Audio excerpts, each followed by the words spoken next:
guys, today I'll be going through each of Darien Lake's 8 coasters and telling you what the best seat on all of them are. Now, of course, there's benefits to each seat, and I'll go over the pros and cons of at least the major seats. So without further ado, let's get started with Ride of Steel. And the front and the back is really good on this, but in my opinion, at least recently, I would say the back row, specifically the left side, is better for this ride. I would say the left side because on the S hill or the third to last hill, you definitely get stronger airtime on the left side. And I would choose the back row particularly for the butterflies on the first 2 drops. Particularly if you look behind you on those first 2 drops, you actually get some pretty good butterflies that you really don't get on too many rides. Definitely the best part of the ride. And I would say the second hill is definitely stronger in the front row. That's why a lot of people like the front as well as the speed. But I mean, the first drop on this ride is really good, even if you're looking forwards. So I just don't think you can lose that. If you only have one ride on this, I would make it in the back row on the left side.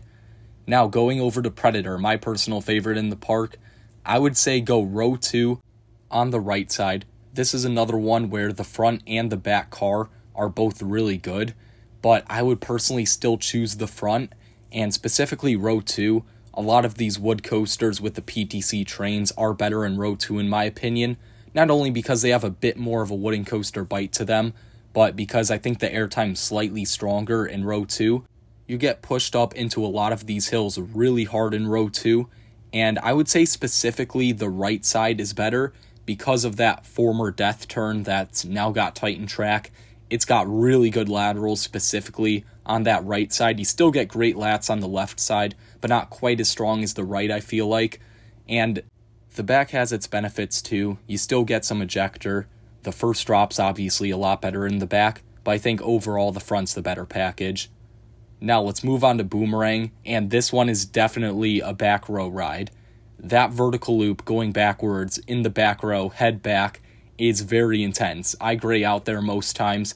It's a great element, and I don't think it hits quite the same in any other spot but the back. And as far as which side of the train, I would say left side slightly better, but it doesn't really matter for this ride.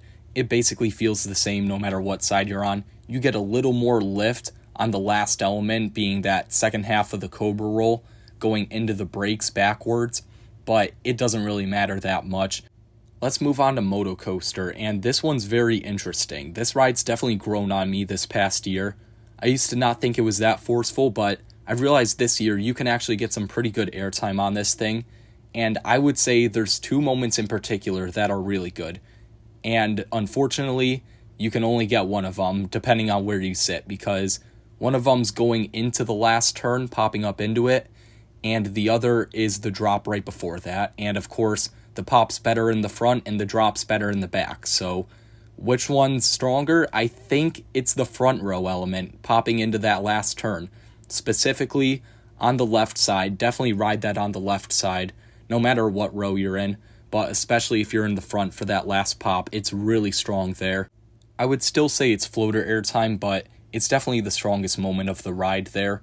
And in the back, that drop right before is pretty strong too. However, the pop earlier is slightly stronger, and of course you get the sense of speed in the front, particularly for the launch. That's really cool, and overall I think the front is a slightly better package. Now, moving on to Viper, this is another one that is clearly a back row ride in my opinion.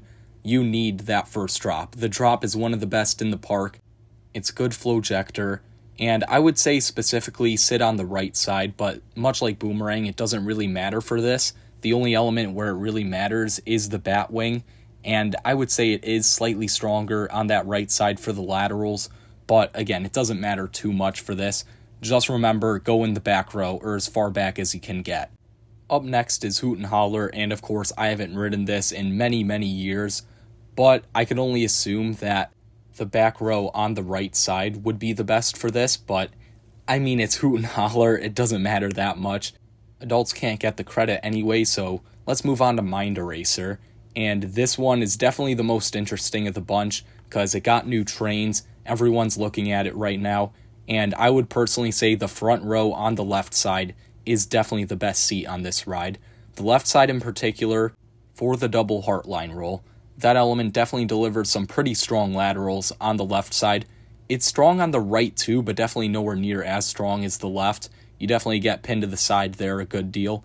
And then the front row is definitely more intense than the back, I feel like. The back sort of feels like it's gracefully taking you through the elements, whereas the front definitely pushes you up into some of these elements, especially the Sidewinder, delivering some great positive Gs. Now, let's move on to our last coaster, that being Tantrum. As far as what row you're in, it doesn't matter that much. I would say the back delivers slightly better airtime, but if you want the view, you can go to the front. I personally don't care that much about the view on this, so I like the back slightly better, but the real difference comes in which side you sit on. And I'll tell you right now, you gotta try to sit on the far right side, because the S-Hill in the middle of the layout is way stronger on the far right side. On the far right, you get Flowjector.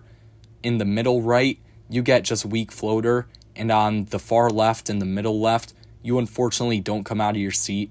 I mean, that's just how some of these elements work. Sometimes you have to be on a specific side to really maximize their potential. But Tantrum's still a good ride no matter what. It's just, you really want that far right side for that one element on this. So that is all 8 coasters at Darien Lake. Let me know if you guys have any different thoughts on what the best seat on any of these rides are. Make sure to like and subscribe, and I'll see you guys next time.